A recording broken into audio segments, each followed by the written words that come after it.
رسول اللہ صلی اللہ علیہ وسلم نے فرمایا، اسلام کی بنیاد 5 چیزوں پر قائم کی گئی ہے۔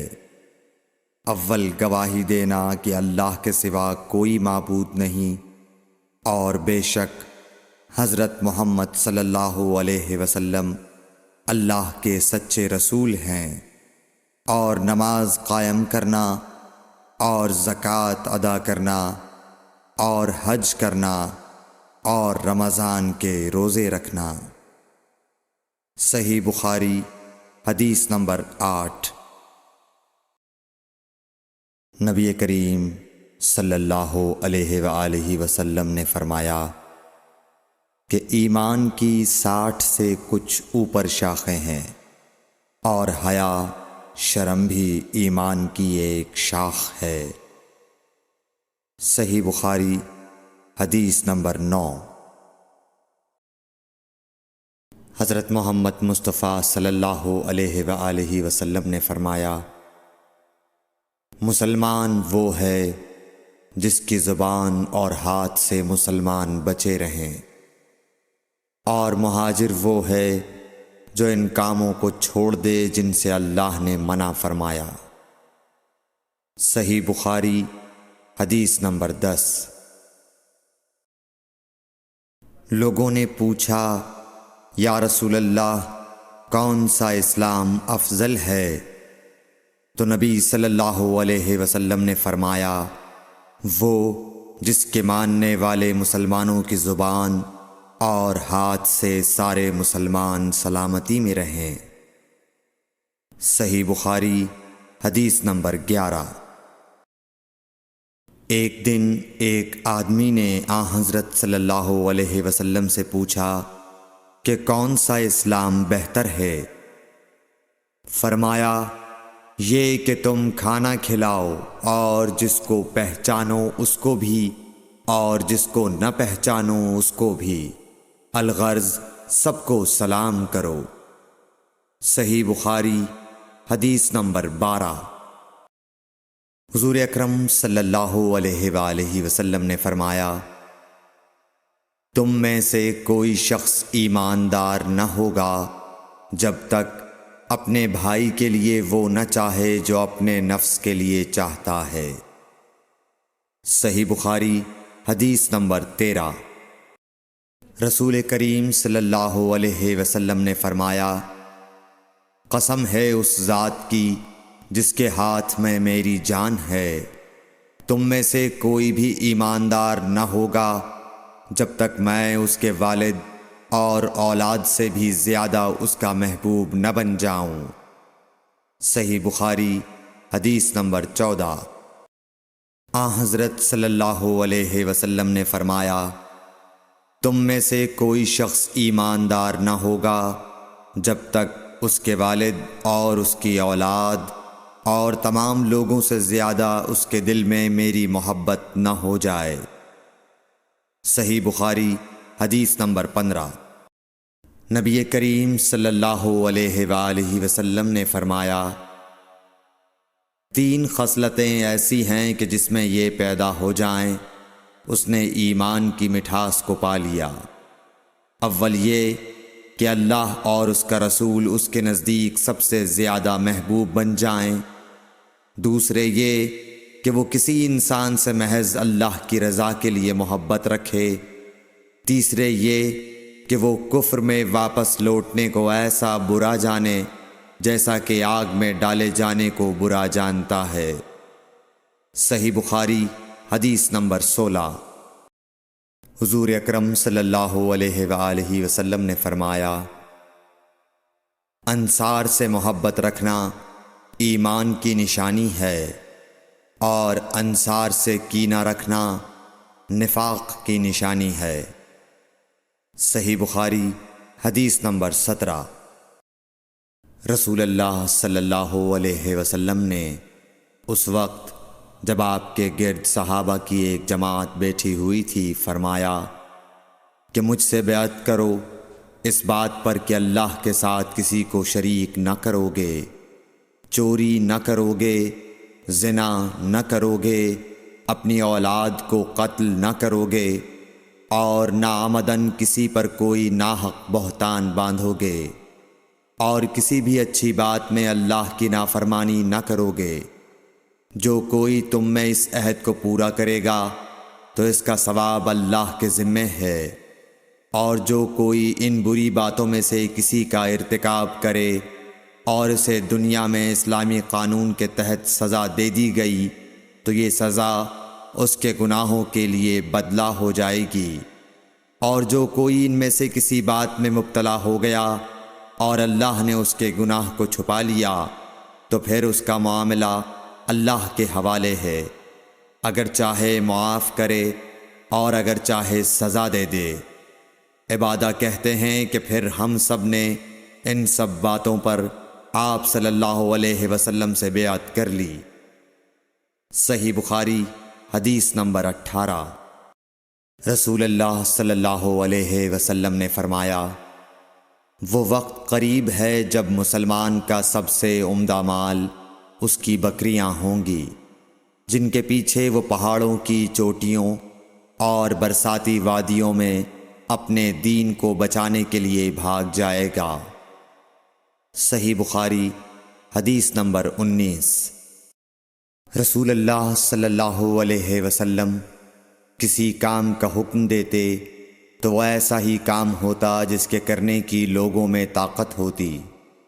اس پر صحابہ کرام نے عرض کیا کہ یا رسول اللہ، ہم لوگ تو آپ جیسے نہیں ہیں، آپ تو معصوم ہیں اور آپ کی اللہ پاک نے اگلی پچھلی سب لغزشیں معاف فرما دی ہیں، اس لیے ہمیں اپنے سے کچھ زیادہ عبادت کرنے کا حکم فرمائیے۔ یہ سن کر آپ ناراض ہوئے، حتیٰ کہ خفگی آپ کے چہرہ مبارک سے ظاہر ہونے لگی۔ پھر فرمایا کہ بے شک میں تم سب سے زیادہ اللہ سے ڈرتا ہوں اور تم سب سے زیادہ اسے جانتا ہوں، پس تم مجھ سے بڑھ کر عبادت نہیں کر سکتے۔ صحیح بخاری حدیث نمبر 20۔ حضور اکرم صلی اللہ علیہ وآلہ وسلم نے ارشاد فرمایا، جس شخص میں یہ 3 باتیں ہوں گی وہ ایمان کا مزہ پالے گا۔ ایک یہ کہ وہ شخص جسے اللہ اور اس کا رسول ان کے ماں سوا سے زیادہ عزیز ہوں، اور دوسرے یہ کہ جو کسی بندے سے محض اللہ ہی کے لیے محبت کرے، اور تیسری بات یہ کہ جسے اللہ نے کفر سے نجات دی ہو پھر دوبارہ کفر اختیار کرنے کو وہ ایسا برا سمجھے جیسا آگ میں گر جانے کو برا جانتا ہے۔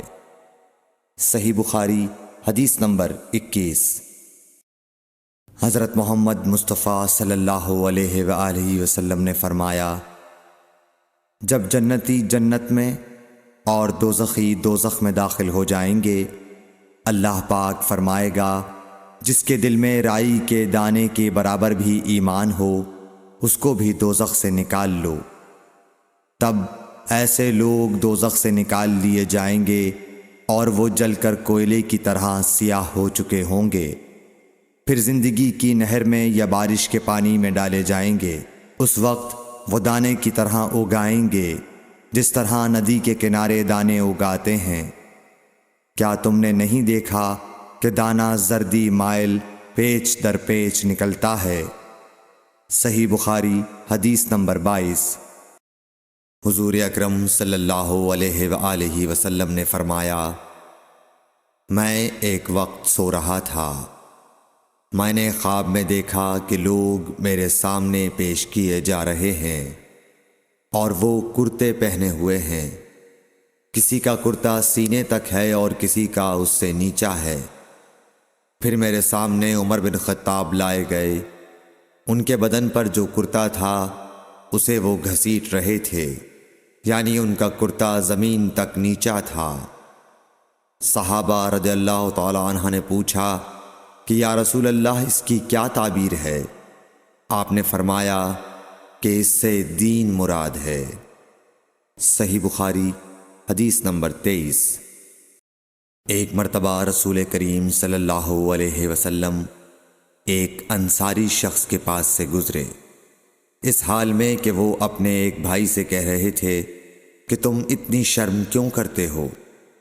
آپ نے اس انصاری سے فرمایا کہ اس کو اس کے حال پر رہنے دو، کیونکہ حیا بھی ایمان ہی کا ایک حصہ ہے۔ صحیح بخاری حدیث نمبر 24۔ رسول اللہ صلی اللہ علیہ وسلم نے فرمایا، مجھے اللہ کی طرف سے حکم دیا گیا ہے کہ لوگوں سے جنگ کروں اس وقت تک کہ وہ اس بات کا اقرار کر لیں کہ اللہ کے سوا کوئی معبود نہیں ہے، اور یہ کہ محمد صلی اللہ علیہ وسلم اللہ کے سچے رسول ہیں، اور نماز ادا کرنے لگیں اور زکوٰۃ دیں۔ جس وقت وہ یہ کرنے لگیں گے تو مجھ سے اپنے جان و مال کو محفوظ کر لیں گے، سوائے اسلام کے حق کے۔ رہا ان کے دل کا حال تو ان کا حساب اللہ کے ذمے ہے۔ صحیح بخاری حدیث نمبر 25۔ رسول اللہ صلی اللہ علیہ وسلم سے دریافت کیا گیا کہ کون سا عمل سب سے افضل ہے؟ فرمایا، اللہ اور اس کے رسول پر ایمان لانا۔ کہا گیا، اس کے بعد کون سا؟ آپ نے فرمایا کہ اللہ کی راہ میں جہاد کرنا۔ کہا گیا، پھر کیا ہے؟ آپ نے فرمایا، حج مبرور۔ صحیح بخاری حدیث نمبر 26۔ رسول اللہ صلی اللہ علیہ وسلم نے چند لوگوں کو کچھ عطیہ دیا اور سعد وہاں موجود تھے۔ وہ کہتے ہیں کہ رسول اللہ صلی اللہ علیہ وسلم نے ان میں سے ایک شخص کو کچھ نہ دیا، حالانکہ وہ ان میں مجھے سب سے زیادہ پسند تھا۔ میں نے کہا، حضور، آپ نے فلاں کو کچھ نہ دیا، میں اسے مومن گمان کرتا ہوں۔ آپ نے فرمایا، مومن یا مسلمان؟ میں تھوڑی دیر چپ رہ کر پھر پہلی بات دہرانے لگا۔ حضور صلی اللہ علیہ وسلم نے بھی دوبارہ وہی جواب دیا۔ پھر آپ نے فرمایا کہ اے سعد، باوجود یہ کہ ایک شخص مجھے زیادہ عزیز ہے، پھر بھی میں اسے نظر انداز کر کے کسی اور دوسرے کو اس خوف کی وجہ سے یہ مال دیتا ہوں کہ وہ اپنی کمزوری کی وجہ سے اسلام سے پھر جائے اور اللہ اسے آگ میں اوندھا ڈال دے۔ صحیح بخاری حدیث نمبر 27۔ ایک آدمی نے رسول اللہ صلی اللہ علیہ وسلم سے پوچھا، کون سا اسلام بہتر ہے؟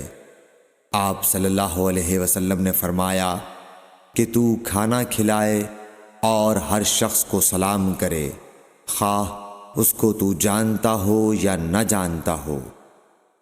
صحیح بخاری حدیث نمبر 28۔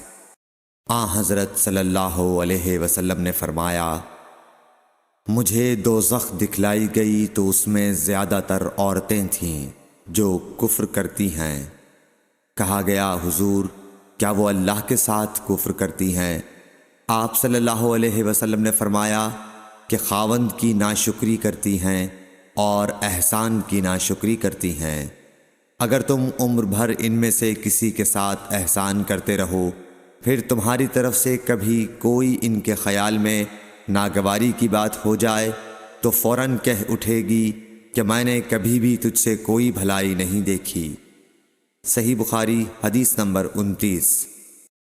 حضرت صلی اللہ علیہ وآلہ وسلم فرماتے تھے، جب دو مسلمان اپنی اپنی تلواریں لے کر بھڑ جائیں تو قاتل اور مقتول دونوں دوزخی ہیں۔ عرض کیا گیا، یا رسول اللہ، قاتل تو خیر ضرور دوزخی ہونا چاہیے، مقتول کیوں؟ فرمایا، وہ بھی اپنے ساتھی کو مار ڈالنے کی حرص رکھتا تھا، موقع پاتا تو وہ اسے ضرور قتل کر دیتا، دل کے عزم صمیم پر وہ دوزخی ہوا۔ صحیح بخاری حدیث نمبر 30۔ ابو ذر ایک جوڑا پہنے ہوئے تھے اور ان کا غلام بھی جوڑا پہنے ہوئے تھا۔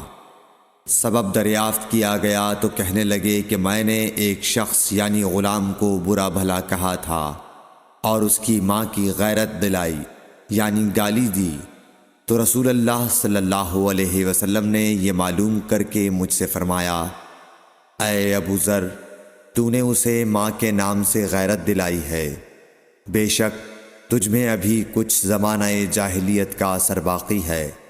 یاد رکھو ماتحت لوگ تمہارے بھائی ہیں۔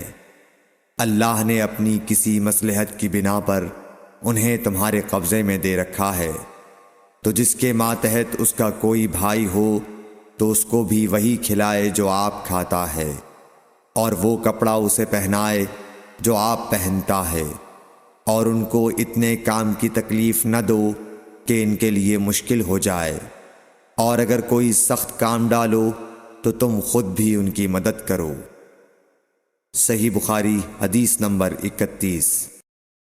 جب سورہ انعام کی یہ آیت اتری، جو لوگ ایمان لائے اور انہوں نے اپنے ایمان میں گناہوں کی آمیزش نہیں کی، تو آپ صلی اللہ علیہ وسلم کے اصحاب نے کہا، یا رسول اللہ، یہ تو بہت ہی مشکل ہے، ہم میں کون ایسا ہے جس نے گناہ نہیں کیا؟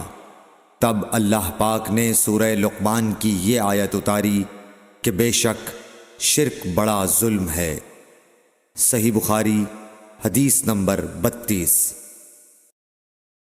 رسول اللہ صلی اللہ علیہ وآلہ وسلم نے فرمایا، منافق کی علامتیں 3 ہیں: جب بات کرے جھوٹ بولے، جب وعدہ کرے اس کے خلاف کرے، اور جب اس کو امین بنایا جائے تو خیانت کرے۔ صحیح بخاری حدیث نمبر 33۔ رسول اللہ صلی اللہ علیہ وسلم نے فرمایا کہ 4 عادتیں جس کسی میں ہوں تو وہ خالص منافق ہے، اور جس کسی میں ان 4 میں سے ایک عادت ہو تو وہ بھی نفاق ہی ہے جب تک اسے نہ چھوڑ دے۔ وہ یہ ہیں: جب اسے امین بنایا جائے تو امانت میں خیانت کرے، اور بات کرتے وقت جھوٹ بولے، اور جب کسی سے عہد کرے تو اسے پورا نہ کرے، اور جب کسی سے لڑے تو گالیوں پر اتر آئے۔ صحیح بخاری حدیث نمبر 34۔ رسول اللہ صلی اللہ علیہ وسلم نے فرمایا، جو شخص شب قدر ایمان کے ساتھ محض ثواب آخرت کے لیے ذکر و عبادت میں گزارے، اس کے گزشتہ گناہ بخش دیے جاتے ہیں۔ صحیح بخاری حدیث نمبر 35۔ رسول اللہ صلی اللہ علیہ وسلم نے فرمایا، جو شخص اللہ کی راہ میں جہاد کے لیے نکلا، اللہ اس کا ضامن ہو گیا۔ اللہ تعالیٰ فرماتا ہے، اس کو میری ذات پر یقین اور میرے پیغمبروں کی تصدیق نے اس سرفروشی کے لیے گھر سے نکالا ہے۔ میں اس بات کا ضامن ہوں کہ یا تو اس کو واپس کر دوں ثواب اور مال غنیمت کے ساتھ، یا شہید ہونے کے بعد جنت میں داخل کر دوں۔ رسول اللہ صلی اللہ علیہ وسلم نے فرمایا، اور اگر میں اپنی امت پر اس کام کو دشوار نہ سمجھتا تو لشکر کا ساتھ نہ چھوڑتا، اور میری خواہش ہے کہ اللہ کی راہ میں مارا جاؤں، پھر زندہ کیا جاؤں، پھر مارا جاؤں، پھر زندہ کیا جاؤں، پھر مارا جاؤں۔ صحیح بخاری حدیث نمبر 36۔ حضرت صلی اللہ علیہ وسلم نے فرمایا، جو کوئی رمضان میں راتوں کو ایمان رکھ کر اور ثواب کے لیے عبادت کرے، اس کے اگلے گناہ بخش دیے جاتے ہیں۔ صحیح بخاری حدیث نمبر 37۔ حضرت صلی اللہ علیہ وسلم نے فرمایا، جس نے رمضان کے روزے ایمان اور خالص نیت کے ساتھ رکھے، اس کے پچھلے گناہ بخش دیے گئے۔ صحیح بخاری حدیث نمبر 38۔ حضرت صلی اللہ علیہ وسلم نے فرمایا، بے شک دین آسان ہے، اور جو شخص دین میں سختی اختیار کرے گا تو دین اس پر غالب آ جائے گا اور اس کی سختی نہ چل سکے گی۔ بس اس لیے اپنے عمل میں پختگی اختیار کرو، اور جہاں تک ممکن ہو میانہ روی برتو، اور خوش ہو جاؤ کہ اس طرز عمل سے تم کو دارین کے فوائد حاصل ہوں گے، اور صبح اور دوپہر اور شام اور کسی قدر رات میں عبادت سے مدد حاصل کرو، نماز 5 وقتہ بھی مراد ہو سکتی ہے کہ پابندی سے ادا کرو۔ صحیح بخاری حدیث نمبر 39۔ رسول اللہ صلی اللہ علیہ وسلم جب مدینہ تشریف لائے تو پہلے اپنی نانہال اترے جو انصار تھے، اور وہاں آپ نے 16 یا 17 ماہ بیت المقدس کی طرف منہ کر کے نماز پڑھی، اور آپ کی خواہش تھی کہ آپ کا قبلہ بیت اللہ کی طرف ہو۔ جب بیت اللہ کی طرف نماز پڑھنے کا حکم ہو گیا تو سب سے پہلی نماز جو آپ نے بیت اللہ کی طرف پڑھی عصر کی نماز تھی۔ وہاں آپ صلی اللہ علیہ وسلم کے ساتھ لوگوں نے بھی نماز پڑھی۔ پھر آپ کے ساتھ نماز پڑھنے والوں سے ایک آدمی نکلا اور اس کا مسجد بنی حارثہ کی طرف گزر ہوا تو وہ لوگ رکوع میں تھے۔ وہ بولا کہ میں اللہ کی گواہی دیتا ہوں کہ میں نے رسول اللہ صلی اللہ علیہ وسلم کے ساتھ مکے کی طرف منہ کر کے نماز پڑھی ہے۔ یہ سن کر وہ لوگ اسی حال میں بیت اللہ کی طرف گھوم گئے، اور جب رسول اللہ صلی اللہ علیہ وسلم بیت المقدس کی طرف منہ کر کے نماز پڑھا کرتے تھے، یہودی اور عیسائی خوش ہوتے تھے، مگر جب آپ نے بیت اللہ کی طرف منہ پھیر لیا تو انہیں یہ امر ناگوار ہوا۔ زہیر ایک راوی کہتے ہیں کہ ہم سے ابو اسحاق نے برا سے یہ حدیث بھی نقل کی ہے کہ قبلہ کی تبدیلی سے پہلے کچھ مسلمان انتقال کر چکے تھے، تو ہمیں یہ معلوم نہ ہو سکا کہ ان کی نمازوں کے بارے میں کیا کہیں۔ تب اللہ نے یہ آیت نازل کی، وَمَا كَانَ اللَّهُ لِيُضِيعَ إِيمَانَكُمْ، سورہ بقرہ آیت نمبر 143۔ صحیح بخاری حدیث نمبر 40۔ حضور اکرم صلی اللہ علیہ وآلہ وسلم نے ارشاد فرمایا کہ جب ایک بندہ مسلمان ہو جائے اور اس کا اسلام عمدہ ہو، یقین و خلوص کے ساتھ ہو، تو اللہ اس کے گناہ کو جو اس نے اس اسلام لانے سے پہلے کیا معاف فرما دیتا ہے، اور اب اس کے بعد کے لیے بدلہ شروع ہو جاتا ہے، یعنی ایک نیکی کے عوض 10 گناہ سے لے کر 700 گناہ تک ثواب، اور ایک برائی کا اسی برائی کے مطابق بدلہ دیا جاتا ہے، مگر یہ کہ اللہ تعالیٰ اس برائی سے بھی درگزر کرے اور اسے بھی معاف فرما دے، یہ بھی اس کے لیے آسان ہے۔ صحیح بخاری حدیث نمبر 41۔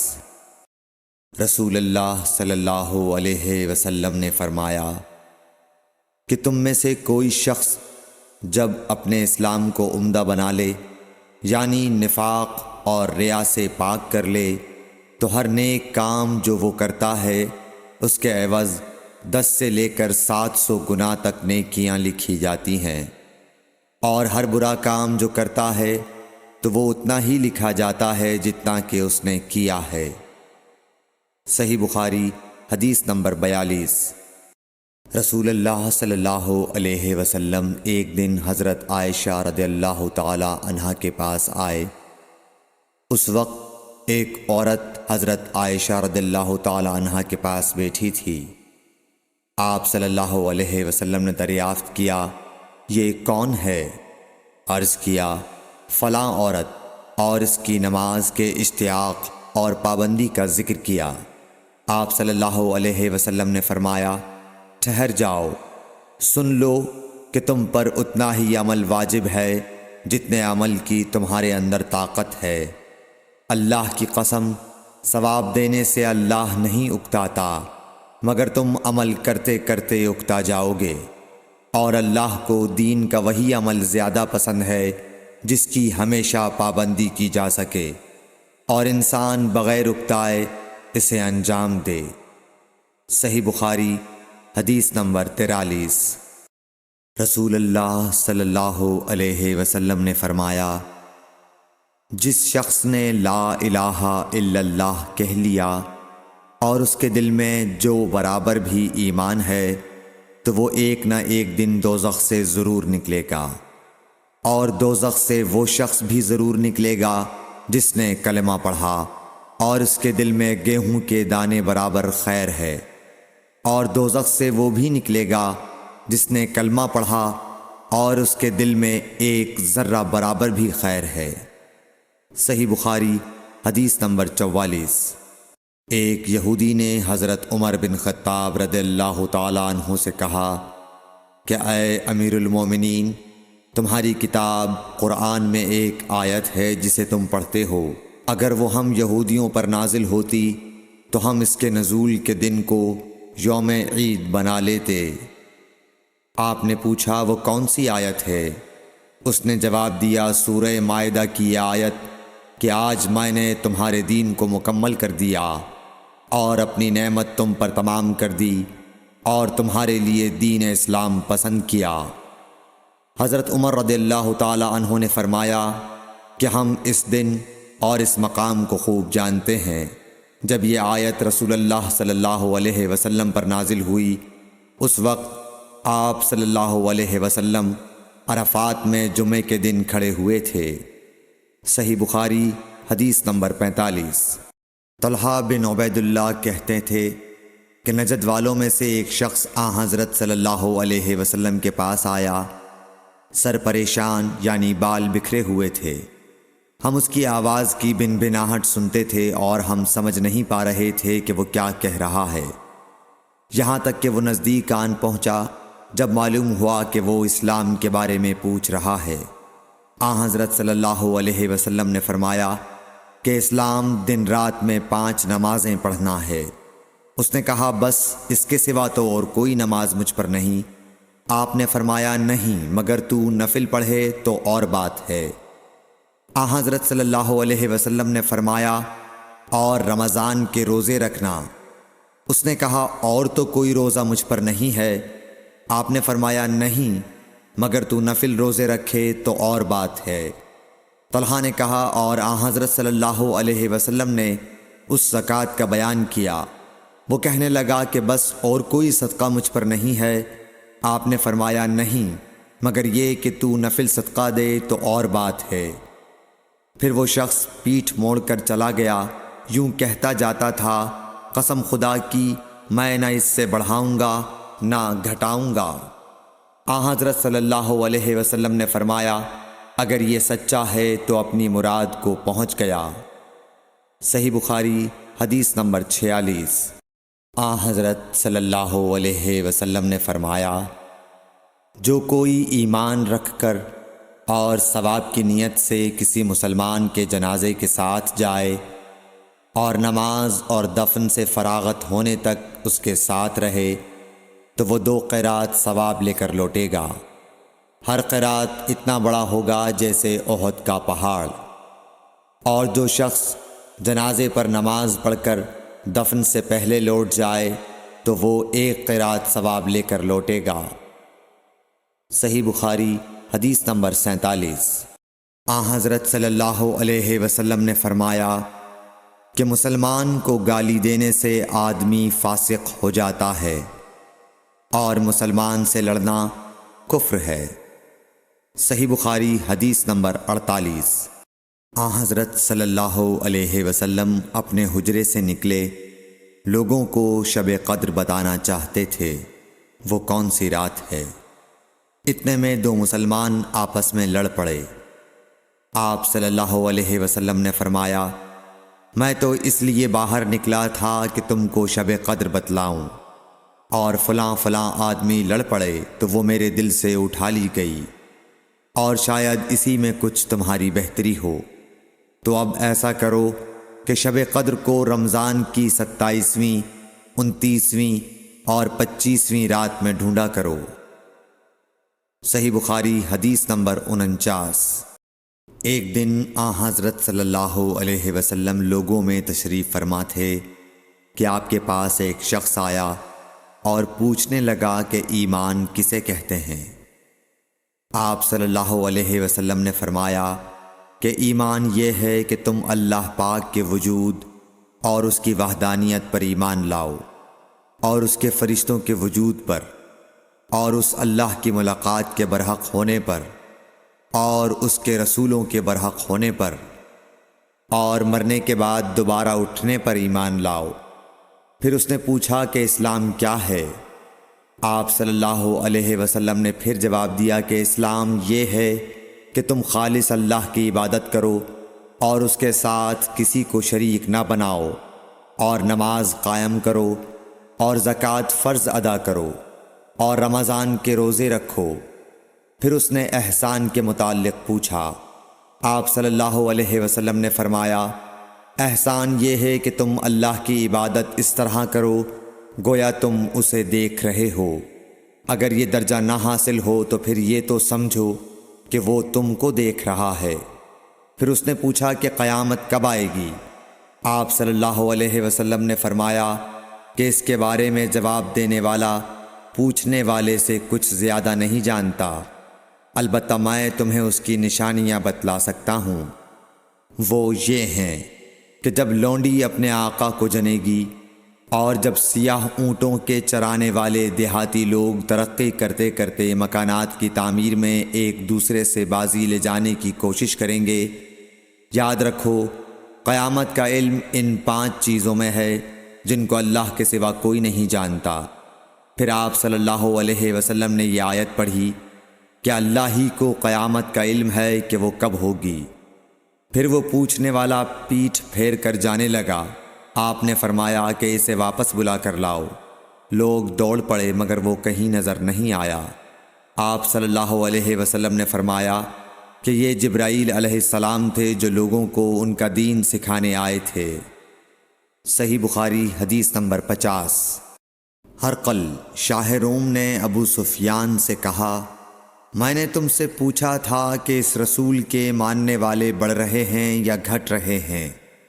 تو نے جواب میں بتلایا کہ وہ بڑھ رہے ہیں۔ ٹھیک ہے، ایمان کا یہی حال رہتا ہے یہاں تک کہ وہ پورا ہو جائے۔ اور میں نے تجھ سے پوچھا تھا کہ کوئی اس کے دین میں آ کر پھر اس کو برا جان کر پھر جاتا ہے؟ تو نے کہا نہیں۔ اور ایمان کا یہی حال ہے، جب اس کی خوشی دل میں سما جاتی ہے تو پھر اس کو کوئی برا نہیں سمجھ سکتا۔ صحیح بخاری حدیث نمبر 51۔ صلی اللہ علیہ وسلم فرماتے تھے، حلال کھلا ہوا ہے اور حرام بھی کھلا ہوا ہے، اور ان دونوں کے درمیان بعض چیزیں شبے کی ہیں جن کو بہت لوگ نہیں جانتے کہ حلال ہیں یا حرام۔ پھر جو کوئی شبے کی چیزوں سے بھی بچ گیا اس نے اپنے دین اور عزت کو بچا لیا، اور جو کوئی ان شبے کی چیزوں میں پڑ گیا اس کی مثال اس چرواہے کی ہے جو شاہی محفوظ چراگاہ کے آس پاس اپنے جانوروں کو چرائے۔ وہ قریب ہے کہ کبھی اس چراگاہ کے اندر گھس جائے اور شاہی مجرم قرار پائے۔ سن لو، ہر بادشاہ کی ایک چراگاہ ہوتی ہے، اللہ کی چراگاہ اس کی زمین پر حرام چیزیں ہیں، پس ان سے بچو۔ اور سن لو، بدن میں ایک گوشت کا ٹکڑا ہے، جب وہ درست ہوگا سارا بدن درست ہوگا، اور جہاں بگڑا سارا بدن بگڑ گیا۔ سن لو، وہ ٹکڑا آدمی کا دل ہے۔ صحیح بخاری حدیث نمبر 52۔ عبد القیس کا وفد جب حضرت صلی اللہ علیہ وسلم کے پاس آیا تو آپ نے پوچھا کہ یہ کون سی قوم کے لوگ ہیں یا یہ وفد کہاں کا ہے؟